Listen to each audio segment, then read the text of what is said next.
Belle Goodness by Chantel Frey. To start off, Belle Goodness was born in Salbau, Norway, on a farm in 1859. Early childhood for Belle was doing farm work. When she was 17, Belle had gotten pregnant by a boy who's unknown. He abused her, causing her to miscarry. This is what led to her changed behavior. She lived with both parents and was the youngest of 8 siblings. By the time she was 24, she moved to America to see her older sister, Nellie Larson. When she was 25, she met Mads Sørensen, who she married and adopted children. Belle Goodness adulthood. She collected insurance money from her children and husband's death and the burning of her confectionery store.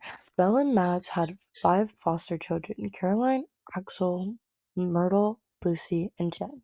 The first two died as babies: Caroline in 1896 and Axel in 1898. Died due to acute colitis, which has the same symptoms as poisoning. Collected both life insurances. In 1900, Mads died of strychnine poisoning. Belle collected the life insurance as well. Throughout her journey of killing.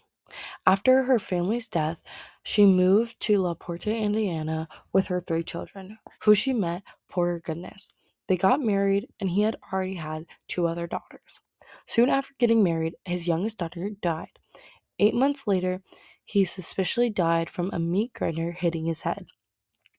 After his death, she posted ads in the newspaper to find a reliable partner. Overall synopsis: Belle was responsible for the murders of an estimate of 14 to 40 people, including her own children, between 1884 and 1908. Operating primarily out of a rural farm in La Porte, Indiana, they promised marriage to only murder, dismember, and bury them on her property. In these photos, you will find Belle's basement after her house burned down, the Laporte farm in Indiana. This also shows the men she killed and the evidence of pictures and their stuff left behind. In the basement was found 3 dead bodies of her children and also a woman decapitated. Many speculations were that she faked her death and it was her getting away. All about her crimes, from her first husband, Matt Sorsen, to Joe Maxim, her farmhand. The evidence of escalation in her death of her second husband, she started to lure men to her house and they started to disappear. The similarities between all of her murders were arson, poison, and dismembering the bodies and hiding them throughout her land. Her victims first start off with her daughter Caroline in 1896, died from most likely poison, although it was considered an acute illness. Her son died the same way in 1898. Then her first husband died in 1848 from poisoning also. Her second husband's child died in 1902 randomly after their marriage. Then, after he died getting hit in the head by a meat grinder. Soon after, in 1902, John Moo gives her $1,000 and disappears. Next is Andrew Helgen. 1908 gave her money and then disappeared the next day. His brother went looking for him, couldn't find him. Joe Maxon, hired to work on the farm, woke up to the house burning, and he left doing too. He went to find the fire department to get help. She also killed many men that are unknown, and her daughter that she said went away to college. But when the house was burnt down, they found her remains.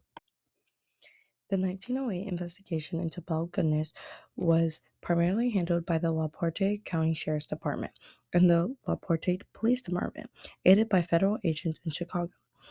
Partially under the hog pen, undercovered a dozen bodies. Victims were often belunged or poisoned, dismembered, and treated with quicklime to accelerate decomposition. During the evacuation, the Laporte property turned into a grisly tourist attraction. Hordes of sightseers, souvenir hunters were allowed to trample the grounds, compromising the integrity of the evidence. The consequences for Pelkanu was none. She didn't face trial, nor did she have a sentence, considering she died in the fire of her home of 1908.